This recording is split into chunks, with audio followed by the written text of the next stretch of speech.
பர்திமேயு சுவிசேஷ ஊழியங்கள் வழங்கும் நற்செய்தி நேரம். தேவ செய்தி பாஸ்டர் ஆர். அகஸ்டின்.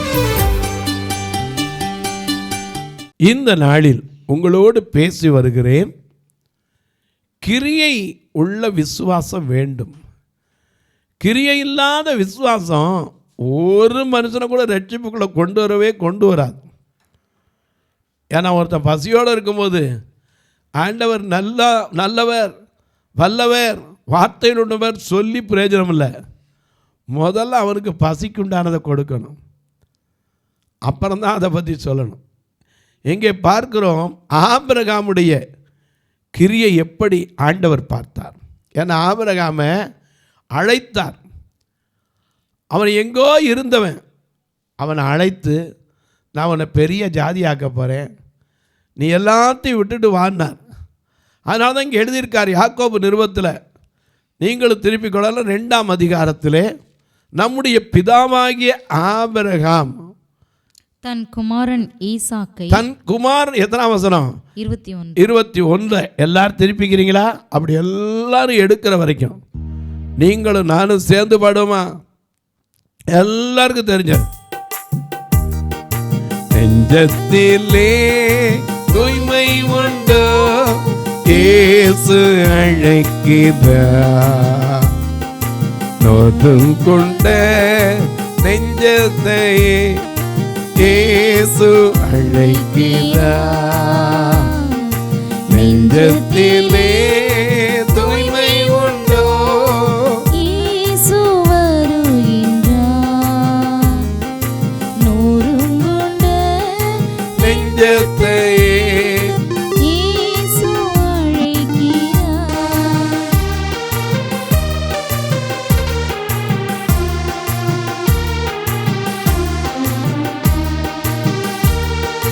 வருந்தி சுமக்கும் பாரம் உன்னை கொடிய இருளில் சேர்க்கும். வருந்தி சுமக்கும் பாரம் உன்னை கொடிய இருளில் சேர்க்கும். செய்த பாபம் இனி போதும், அவர் பாதம் வந்து சேரும். செய்த பாபம் இனி போதும், அவர் பாதம் வந்து சேரும். அவர் பாதம் வந்து சேரும். நெஞ்சத்திலே தூய்மை உண்டோ, இயேசு வருகிறார். நொறுங்குண்ட நெஞ்சத்தை இயேசு அழைக்கிறார்.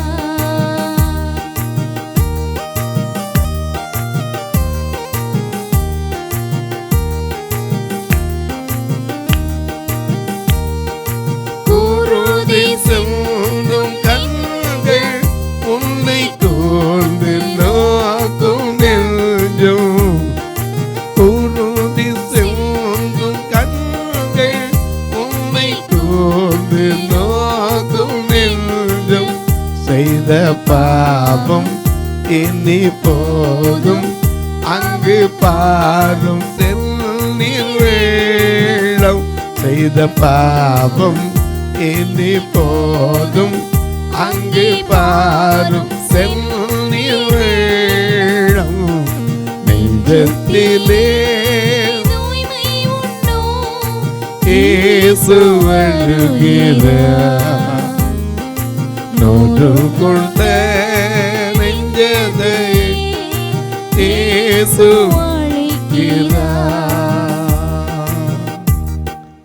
எனக்கு கண்பானவர்களே, நல்லா கவனிங்க. அதாவது யாக்கோபு எழுதின பொதுவான நிருபத்தில் 2ஆம் அதிகாரம் 21ஆம் வசனம் வாசிக்கலாமா? நம்முடைய பிதாவாகிய ஆபிரகாம், நான் ஏற்கனவே சொன்னேன், நம்முடைய பிதாங்கிறதுக்கு சொன்னேன். ஏன்னா ஒரு கூனியை நிமிக்கும் போது இயேசு சொன்னார், அவள் 18 வருஷமாக கட்டப்பட்டிருந்தா, ஆலயத்துக்கு வந்து போய்கிட்டே இருந்தா, யாரும் அவனுக்கு கவனிக்கலை. ஒரு ஓய்வு நாளில் இயேசு போன போது அவள் வெகு காலமாய் சத்துருவால் கட்டப்பட்டிருக்கிறான் என்று கண்டு, ஸ்திரியே உன் பலவீனத்தினின்று விடுதலையாக்கப்பட்டாய் என்று சொல்லி அவளை விடுதலையாக்கிட்டு சொன்னாரு, இவளும் ஆபிரகாமின் குமாரத்தி இருக்கிறாளே. ஆபிரகாமுடைய பிள்ளையா இருந்தா உனக்கு எனக்கு கிரியையுள்ள விசுவாசம் இருக்கணும். ஆபிரகாம் கொடுத்தாரு. எதை கொடுத்தாரு? தன் பிள்ளைய. அது எத்தனை வயசுல பிறந்தது? 100 வயதுல. நாம கொடுப்போமா? ஒரு எத்தா பொருத்தனை தான் பண்ணியிருந்தான். என்ன பொருத்தனை பண்ணியிருந்தான்? நியாயாதிபதிகள் 6ஆம் அதிகாரத்தில் நாம் வாசிக்கும் போது ஒரு எத்தா 11ஆம் அதிகாரம், நியாயாதிபதிகள் 11 அதிகாரத்தில் மிஸ்பாவில் ஒரு பொருத்தனை பண்ணுறான். அம்மோன் புத்திரரோட யுத்தரவுக்கு போகிறான். 30. அப்பொழுது எப்தா கர்த்தருக்கு ஒரு பொருத்தனை பண்ணி எங்க நின்று பண்றான் தெரியுமா? மிஸ்பாவில், கர்த்தருடைய வீட்டில் நின்று. நான் அம்மோன் புத்திரரோட யுத்தம் பண்ண போகும்போது நான் அதில் வெற்றியோட திரும்பி வந்தேன்னா என் கண்ணுக்கு நேர என் வீட்டு வாசல்ல எது முதல்ல என் கண்ணுக்கு படுதோ அது கர்த்தருக்குரியதுன்னா வாசிக்க பார்க்கலாம். அப்பொழுது எப்தா கர்த்தருக்கு ஒரு பொருத்தனை பண்ணி தேவரீ அம்மோன் புத்திரரை என் கையில் ஒப்புக்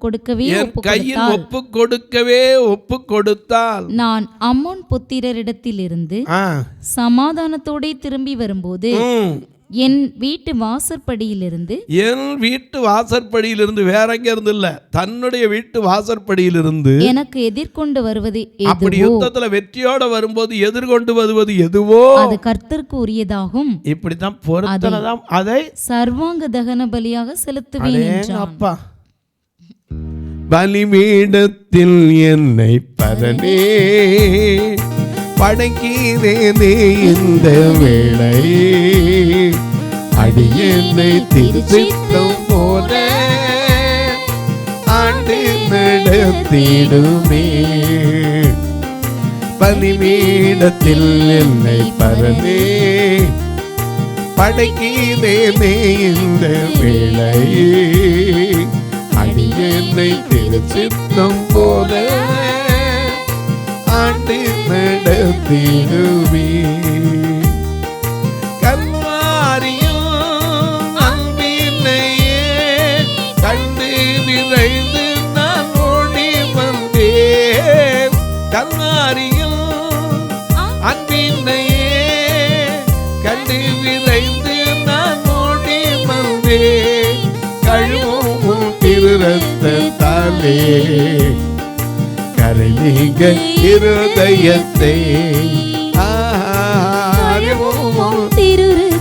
தாலே கரை நீங்க இருதயத்தை.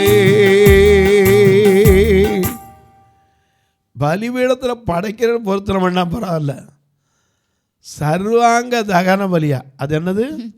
சப்சாடா எரிச்சு சாம்பலாக்கிடுவேன். முடிஞ்சா? கிரியை இல்லாத விசுவாசம் ஒரு மனிதனை ரட்சிக்காதுங்க. ஆனால் அவன் மகன் சொன்னான், இவன் யுத்தத்துக்கு போயிட்டு வர்றான், அவன் மக சந்தோஷத்தில் தகப்பை வெற்றி பெற்றதை பாடிக்கிட்டு ஆடிக்கிட்டு வந்துட்டான். இவன் பார்த்தான், ஐயோ அப்பா நெஞ்சில் அடிச்சுக்கிட்டான். ஏன்னா அவனுக்கு ஒரே ஒரு பிள்ளை தான், வேற பிள்ளையும் கிடையாது, பையனும் கிடையாது. சொன்னா, ஐயோ என் மகளே, என்னை மனமடிய செய்து விட்டாயே, நான் பொருத்தனை பண்ணிட்டேனே, நான் அதை மாற்ற முடியாதே, இனிமே என்ன செய்யறது? அவ சொல்றா. அப்பொழுது அவள், என் தகப்பனே, நீர் கர்த்தரை நோக்கி உம்முடைய வாயை திறந்து பேசினீர் அல்லவோ, அம்மோன் புத்திரராகிய உம்முடைய சத்துருக்களுக்கு நீதியை சரிக்கட்டும் ஜெயத்தை கர்த்தர் உமக்கு கட்டளையிட்டபடியினால், அவர் உமக்கு கட்டளையிட்டாரே, அதுக்கு பதிலா நீ கொடுக்கிறேன்னு சொன்னியப்பா, உம்முடைய வாயிலிருந்து புறப்பட்டபடியே எனக்கு செய்யும் என்றார். அவ கிரியையுள்ள விசுவாசம் அவளுக்கு இருந்துச்சு, கொடுக்கலாம். சொன்னே கூட குடியா என்ன கொண்டு இயேசுவுக்கு என்னில் ஒன்றும் இல்லை ஐயா, எல்லாமே இயேசுவே.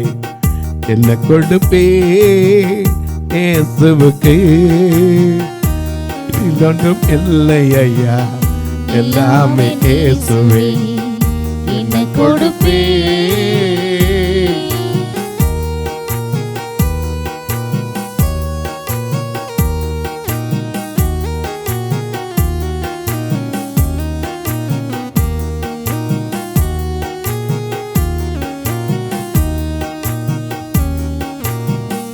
என்ன கொடுப்பேன் இயேசுவுக்கு, என்னில் ஒன்றும் இல்லை ஐயா, எல்லாமே இயேசுவே. என்ன கொடுப்பேன்.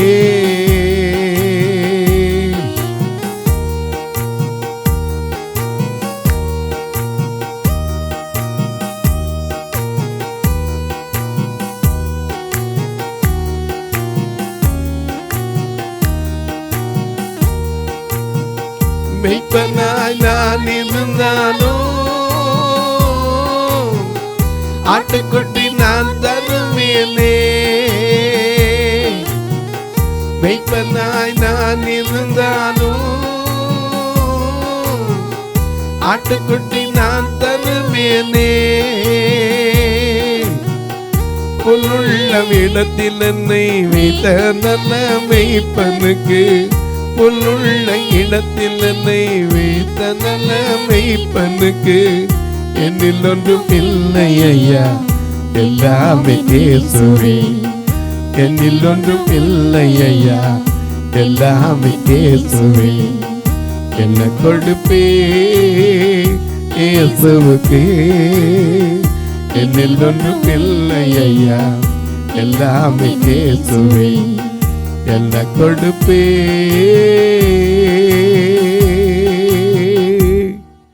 என்னத்தை கொடுக்கிறதுங்க? பொருத்தனை பண்ணினவன் தான் பிள்ளை வந்தவொடனே யோசிக்கிறான். அப்போ எப்படி பொருத்தனை பண்ணா? வேதம் சொல்லுது, ஒன்றை நீ பொருத்தனை செய்தால் அதை செலுத்த தாமதியாதே, நிச்சயமாய் கர்த்தர் அதை உன் கையிலே கேட்பார். இங்க பொருத்தனையே செய்யலைங்க, கிரியையுள்ள விசுவாசத்தை காண்பிக்கணும். இவரை பொருத்தனை பண்ணதே ஐயோ அப்பாங்கிறாரே. ஆபிரகாம் பொருத்தனைலாம் பண்ணலை, ஆண்டவர் சோதிக்கிறார், அவனை சோதிக்கிறார். ஏன்னா 100 வயசுல சாராள் கூட உள்ள இருந்து சிரிச்ச ஒரு பிள்ளை. ஆதியாகமத்தில் 18ஆம் அதிகாரத்தில் விருந்துக்கு வந்த அத்தனை பேருக்கு விருந்து செய்தாள். ஏன்னா கிளவி 3 படி மாவு எடுத்து பிசைஞ்சு அப்பம் சுட்டு, ஆபிரகாம் போய் ஒரு மந்தையில் அவனை பிடிச்சிட்டு வந்து வேலைக்காரனை அடிக்க சொல்லி சமையல் படி அவங்களுக்கு சாப்பாடெல்லாம் போட்டு, அவங்க போகும்போது சொல்கிறாங்க, நாங்கள் திரும்பி வருவோம், ஒரு திட்டத்துக்காக வரும்போது உன் மனைவி ஒரு குமாரனை அணைத்து கொண்டிருப்பாள்னா. உள்ள இருந்த சாராளுக்கு சிரிப்பு வந்துருச்சு. ஆகையால் சாராள் தன் உள்ளத்திலே நகைத்தாள். என்ன சொல்றா? நான் கிழவியும் என் ஆண்டவன் முதிர்ந்த வயதுள்ளவருமான பின்பு எனக்கு இன்பம் இருக்குமோ என்று என்றாள். அப்பொழுது கர்த்தர் ஆபிரகாமை நோக்கி, சாராள் நகைத்து நான் கிழவியா இருக்க பிள்ளை பெறுவது மெய்யோ என்று சொல்வானேன். கர்த்தரால் ஆகாத காரியம் ஒன்று. இன்றைக்கு சொல்றேன், ஆண்டவருக்கு மட்டும் நீங்க கிரியையுள்ள விசுவாசத்தை காமிச்சு பாருங்க, அவர் உங்களுக்கு அதற்கு 1000 மடங்குகள் கொடுப்பார். இப்படி நகைத்த நடக்குமா அப்படின்னு நினைத்த. ஏன்னா ரோமர்ல வாசிக்கிறோமே, ஆபிரகாம் ஒருவனாய் இருந்து விசுவாசத்தில் வல்லவனானான். எபிரேயர்ல வாசிக்கிறோமே, கர்ப்பம் தரிக்க பலனடைந்தாள் சாராள். எந்த வாய்ப்புமே இல்லாத அப்படிப்பட்ட சூழ்நிலையிலே கர்ப்பம் தரித்த சாராள் பிள்ளையை பெற்று வளர்த்தாச்சு. வளர்த்த பிள்ளைய இப்ப கேட்கிறாரு. என்ன கேட்கிறாரு? உன் ஏகசுதன், உன் நேசகுமாரன், உன் புத்திரன் ஈசாக்க கொண்டாந்து எனக்கு என்ன செய்ய? நான் குறிக்கிற இடத்துல, நான் குறிக்கிற மலையில கொண்டுட்டு போய் அவனை தகன பலியாக கொடுனார். நாமளாக இருந்தால் என்ன சொல்லியிருப்போம்? ஒருவேளை நீங்களாக இருந்தால் என்ன சொல்லுவீங்க? உயிரோட ஒரு பிள்ளையை கொடுப்போமா? கிராமங்களில் ஒரு பழமொழி உண்டு, எவனுக்கு 7 பிள்ளை கொடுப்போம், உயிரோட ஒரு பிள்ளையை கொடுப்போமாம்பாங்க. ஆண்டவர் கொடுத்ததை கேட்டால் நம்மளால் கொடுக்க முடியுதா? அவர் நமக்கு என்னென்ன கொடுத்திருக்கிறார். ஜீவனை தந்ததும் அல்லாமல் தயவையும் பாராட்டினார். அது மட்டுமல்ல, பராமரித்தார், நம்முடைய ஆவியை காப்பாற்றினார். ஜீவனை தந்தவர், தயவை பாராட்டினவர், பராமரித்தவர், ஆவியை காப்பாற்றினவர், கொடுத்ததை கேட்டாலே நம்மளால் கொடுக்க முடியாத கிரியையுள்ள விசுவாசம் எப்படிங்க காமிக்க முடியும்? ஏன்னா அவர் கொடுத்ததான் எல்லாமே. இந்த பூமிக்கு வரும்போது எப்படி வந்தோம்? ஒன்றுமே வரல. அழகா பாடம்ல, நிர்வாணியாய் நான் வந்தேன், நிர்வாணியாய் போகிறேன், நிர்வாணியாய் நான் வந்தேன், நிர்வாணியாய் போகிறேன். வரும்போது ஒட்டு துணி கூட கிடையாது, போகும்போது என்ன கொண்டு போகிறோம் ஒன்றும் கிடையாது. இருக்கிற வரைக்கும் கொடுப்பது எத்தனை பெரிய இன்பம். இயேசு தன்னையே கொடுத்தாருங்க. ஆபிரகாம்கிட்ட கேட்குறாரு, எப்பா உன் நேசகுமாரன். இந்த காரியங்கள் நடந்த முன்பு தேவன் ஆபிரகாமை சோதித்தார். சோதித்து என்ன கேட்டார்? உன் நேசகுமாரன். அப்பொழுது அவர் உன் புத்திரன் முதல்ல உன் புத்திரனும் ஏகசுதனும் உன் நேசகுமாரனுமாகி ஈசாக்கை நீ இப்பொழுது அழைத்துக் கொண்டு. கொஞ்சம் யோசிச்சு பாருங்க, சின்ன பிள்ளையா தான் தூக்கிட்டு போயிருப்பான். ஈசாக்கு எத்தனை வயசு? 13. சிலர் 13ங்கிறாங்க, சிலர் 12ங்கிறாங்க. எத்தனை வயசாக இருந்துட்டு போகுது. ஆனால் 5 வயசுக்கு பிறகு பிள்ளை கொண்டு போய் கல்லை வச்சா நம்மளை தூக்கி வச்சிடும். கிழவா என்னை தூக்கி வைக்கிறேன். அதுலேயும் ஆபிரகாம் கிழவன். ஈசாக்கு தள்ளுனா கிழவன் என்ன செஞ்சிருவார்? கீழே விழுந்திருப்பார். ஆனால் அவன் கட்டுறதுக்கு விட்டு தூக்கி வைக்கிற வரைக்கும் பேசாமல் இருந்து, நீ தாண்டா ஆடுன்னு கூட சொல்லலை. அங்கே கொண்டு கட்டும்போது அவனுக்கு தெரியாதா நம்மளை தான் பலின்னு? அப்பவும் ஏதாவது பேசுனானா? இல்லைங்க. ஆபிரகாமை தான் சோதிக்கிறார். என்ன சோதிக்கிறாரு? உன் ஏகசுதன், உன் புத்திரன், உன் நேசகுமார் நான் ஈசாக்கை இப்போ கூட்டிக்கிட்டு. ஏன்னா இவ்வளோ நாள் வளர்த்த தேவன் கொடுத்தார். எத்தனை சந்தோஷமா இந்த வயசில் எனக்கு கொடுத்தா. எங்கே வேணா சொல்லிப்பார். இந்த முதிர் வயதில் கர்த்தர் செய்த அற்புதத்தை பாருங்க, கர்த்தர் செய்த அதிசயத்தை பாருங்க. என் பிள்ளை இவ்வளோ இருக்கான், இப்போ அந்த பிள்ளையை கூட்டிகிட்டு போ, நான் குறிக்கிற இடத்துக்கு போ. அங்கே போய் அவனை என்ன செய்யணும்? தகன பலியாக பலியிடணும். இப்படி சொல்லியிருந்தால் முதல்ல நீங்கள் நானும் என்ன செஞ்சிருப்போம்? வீட்டில் போய் மனைவிட்டு ஆண்டவர் இப்படி கேட்டார். உடனே சொல்ல, உங்கள் ஆண்டவர் என்னையா ஆண்டவர்? உங்கள் ஆண்டவர் என்ன ஆண்டவர்? கொடுத்த பிள்ளையே கேட்குறாரு. அதை எப்படி கேட்பார்? நம்மளை உனக்கு பைத்தியம் பிடிச்சி போச்சுன்னு பைத்தியப்பட்ட கட்டிடுவோம். ஆபிரகாம் யார்கிட்டையாவது சொன்னானா? மனைவிட்டையாவது சொன்னானா? கிடையாது. ஏன்னா ஆண்டவருடைய சத்தத்தை கேட்டு வந்தவன், தேவ சத்தம் கேட்டு சித்தம் செய்ய தன்னை தத்தம் செய்த நல்ல அன்பன். அதான் ஆபிரகாம். எனக்கு அன்பருடைய முற்பிதாக்களில் ஒருத்தர் அவர். நீ வேணாந்து கொடுன உடனே அதிகாரம் எழுந்திரிச்சான். திடீர்னு என்ன நடக்கிறதே தெரியாது. கட்டகளை பழந்தான். வாசிங்க. ஆபிரகாம் அதிகாலையில் எழுந்து தன் கழுதையின் மேல் சேணம் கட்டி, சரி, தன் வேலைக்காரரில் 2 பேரையும் தன் குமாரன் ஈசாக்கையும் கூட்டிக் கொண்டு தகன பலிக்கு கட்டைகளையும் பிளந்து கொண்டு. இப்படி வெட்டும் போது எவனாவது எந்த கேள்வியாவது கேட்டானா? என்னையா காலையில் எழுந்திரிச்சு விறகு வெட்டிக்கிட்டு இருக்காரு? ஓ வீட்டுக்கு தான் நினச்சிருப்பாங்க. அதான் யாரும் கேட்கல. ஏன்னா அந்த காலத்தில் விறகு அடுப்பு தானே இருந்துச்சு. இவர் பலிக்கு தான் வெட்டுறான்னு இங்கே வேதத்தில் எழுதியிருக்கு. அவங்களுக்கு எப்படி தெரியும் எதுக்கு வெட்டுறாருன்னு? அவங்க என்ன வச்சுருப்பாங்க? சரி சாராளமாக்கு பாவம் வெட்டி கொடுக்குறாரு போல், விறகு வெட்டி அடுப்பு வைக்கிறதுக்கு தோதா வெட்டி வைக்கிறான்னு வச்சுருப்பாங்க. இவர் கழுத மேலே சேனம் வச்சு தகன பலிக்கு கட்டையை முழந்துக்கிட்டு 2 வேலைக்காரனையும் கூட்டிக்கிட்டு தேவன் தனக்கு குறித்த இடத்திற்கு புறப்பட்டு போனார். 3ஆம் நாளில். ஐயா எத்தனை நாள் நடந்து போகிறான்? 3 நாளில். எப்போமாவது கொஞ்சம் பின்னாடி யோசிச்சிருக்க மாட்டானா? பகலில் விடுங்க, ராத்திரியில் போயிருப்பான்ல. 3 நாள் என்ன வெறும் பகலாகவே வந்துச்சு. ராத்திரி வந்திருக்கணும். அப்போ உட்காந்து என்ன பிள்ளைய பறி கொடுக்கணுமா? இருதயத்துக்குள்ளே எத்தனை போராட்டம் இருந்திருக்கும். எனக்கு அன்பானுடைய அத்தனையும் விட்டுட்டு கர்த்தர் கொடுத்தார். அவர் கேட்கும்போது கொடுக்கணும். இந்த உணர்வு மட்டும்தான் அவனுக்கு இருந்துச்சு. 3 நாளைக்கு பின்பு ஆபிரகாம் தன் கண்களை ஏறெடுத்து இந்த 3 நாள் இரவுல அவன் எத்தனை போராட்டம் போராடிப்பான்னு எழுதப்படலை.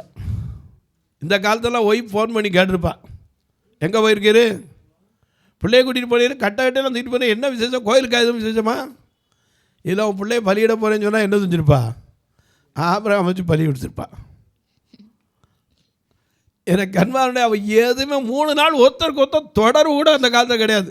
இப்போ ஏறினா ஒரு ஃபோனு, இறங்குனா ஒரு ஃபோனு.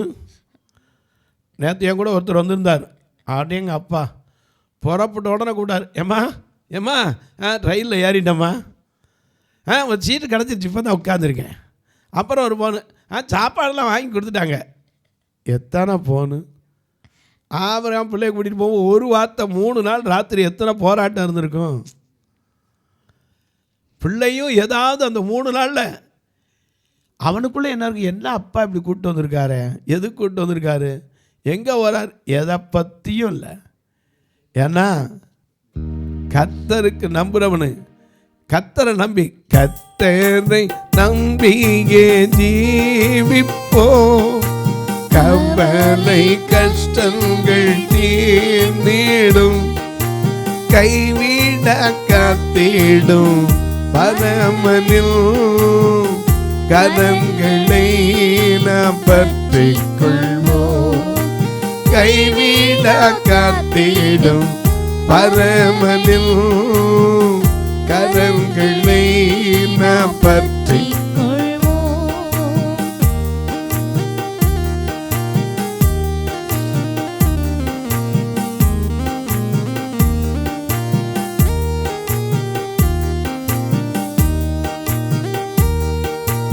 உண்மை வழி நடந்திடும் உத்தமனு கெல்தோம் கர்த்தர் துணை, உண்மை வழி நடந்திடும் உத்தமனு கெல்தோம் கர்த்தர் துணை, கண்கள் அவன் மீது வைத்திடுமா, கண்கள் அவன் மீது வைத்திடுவா, கருத்தாய் காத்திடுவா, கண்கள் அவன் மீது வைத்திடுவா, கருத்தாய் காத்திடுவா, கர்த்தரை நம்பியே ஜீவிப்போம், கவலை கஷ்டங்கள் தீர்ந்திடும், கைவிட காத்திடும் பரமனில் கரங்களை நாம் பற்றிக் கொள்வோம், கைவிட காத்திடும் பரமனில் கரங்களை நாம் பற்றிக் கொள்வோம். எனக்கு அன்பானவர்களே, நல்லா கவனிங்க. 3 நாள் போகும்போது கொஞ்சம் யோசிச்சு பாருங்க. நாமளே ஒரு நாள் போகிறோன்னா வாய் மூடி சும்மா இருப்போமா? ஏதாவது ஒன்று கேட்டுக்கிட்டு தான் இருப்போம். ஆனால் 3 நாள் எப்படி இந்த போராட்டத்தை தாங்குனா, எப்படி அந்த ஈசாக்குக்கு ஒன்றும் சொல்லலை, அவனுக்குள்ள மனசுக்குள்ளே என்னது தெரியாது. 3 நாளைக்கு பிறகு தான் அந்த இடத்துக்கு வந்து சேர்றான். எதுக்கு போகிறான்? கர்த்தர் கேட்டார். என்ன கேட்டார்?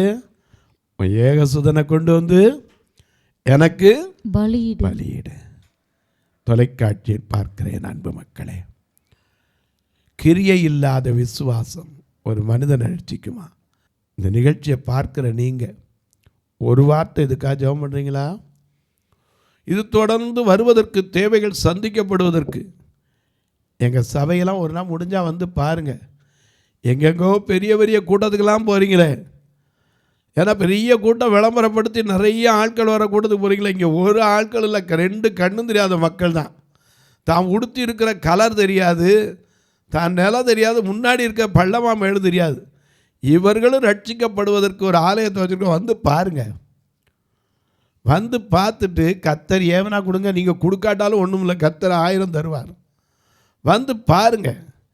2 கண்ணு தெரியாத மக்களுக்காக மதுரையில் ஒரு ஆலயம், திருநெல்வேலியில் ஒரு ஆலயம். திருநெல்வேலியிலலாம் இவங்களை கூட்டிகிட்டு வர்றதுக்கு ஒவ்வொரு இடத்துலாம் சொல்லுவாங்க, நாங்கள் 4 வேன் விடுறோம், 5 வேன் விடுறோம். எங்கிட்ட ஒரு வேனும் கிடையாது, வாடகைக்கு எடுத்து தான் விடுறோம். அதுவும் 4000 ரூபா ஒவ்வொரு வாரத்துக்கும். 52 வாரம் நீங்களே கணக்கு பண்ணிக்க வருஷத்துக்கு. ஆண்டவர் யாரை கொண்டாவது ஒரு நல்ல வேனை கொடுக்கணும் இவங்களெல்லாம் கூட்டிகிட்டு வர்றதுக்கு, ஆத்தும ஆதாயத்திற்கு. ஏன்னா எத்தனையோ பேர் பெரிய பெரிய நிர்வாகத்தில் இருப்பீங்க. கர்த்தர் உங்கள் காதில் அந்த சத்தம் தொனிக்க வைக்கணும். அது மட்டும் இல்லை, உங்கள் பிறந்த நாள், திருமண நாள் போன்ற நல்ல நாட்களிலே ஒரு நாள் உணவு கொடுக்க உதவலாம், உடைக்க உதவலாம், ஊன்றுகோலுக்கு உதவலாம், கட்டுமான பணிக்கு உதவலாம், பல காரியம் உண்டு. எப்படி பிரதர் உதவ? இங்கே 2 நம்பர் வந்துக்கிட்டே இருக்கும், ஜிபே, ஃபோன்பேலாம். இது வழியாக தொடர்பு கொள்ளலாம். ஒருவேளை ஐயா நான் பில்லு வைக்கிறவங்க உதவுனா எங்களுக்கு பில் எடுக்கிற வழி உண்டா, தயவுசெய்து என்கிட்ட கேளுங்க, அதுக்கு ஒரு நம்பர் இருக்குது தாரேன். அப்படிங்கும்போது உங்கள் பில்லுக்கு அது உதவும். நீங்களாக போட்டுட்டு ஜிபே வழியாக அனுப்பிட்டு எனக்கு கேட்டு நீங்கள் என்ன செய்ய வேண்டாம். அது உங்களுக்கு அந்த பில்லாம் இந்த கணக்குக்கு வைக்கக்கூடிய பில்லு இருக்காது. அதனால் நீங்கள் வைக்கக்கூடிய பில்லை கேட்டு முதல்ல என்கிட்ட கேளுங்க. அது மட்டும் இல்லை, சுவிசேஷ பணிக்காக நான் செய்யணியா, கட்டுமான பணிக்காக எதுக்குனாலும் கேளுங்க, தாராளமாக அது அதுக்கு உரிய சொல்கிறேன். அது மட்டும் இல்லை, உங்கள் ஜெபக்காரி எது இருந்தாலும் காலை 10 மணிலேருந்து 5 மணிக்குள்ளே தாராளமாக சொல்லலாம். ஏன்னு கேட்டால் நான் தெருவில் பிரசங்கம் பண்ண போகிறாள். காலையில் எந்திரிச்சு பிரசங்கத்துக்கு போயிடுவேன். ரோட்டில் ஏதாவது ஒரு செவத்தில் வச்சு பிரசங்கம் பண்ணிக்கிட்டு இருப்பேன். உங்கள் ஃபோனை எடுக்காமல் விடுவேன்னு நீங்கள் சொல்லி ஐயா அவர் சொல்கிறாரு ஃபோன் எடுக்கலையே அப்படின்னு சொல்லி வருத்தப்படாதீங்க. 10 மணிக்கு மேலே கூப்பிடுங்க, உங்களுக்கு இப்போவும் ஜெபிக்கட்டுமா? நல்ல பிதாவே, நன்றியோடு துதிக்கிறோம் சுவாமி. இந்த நல்ல நாளிலே கிரியை இல்லாத விசுவாசம் ஒருத்தனையும் ரட்சிக்காது.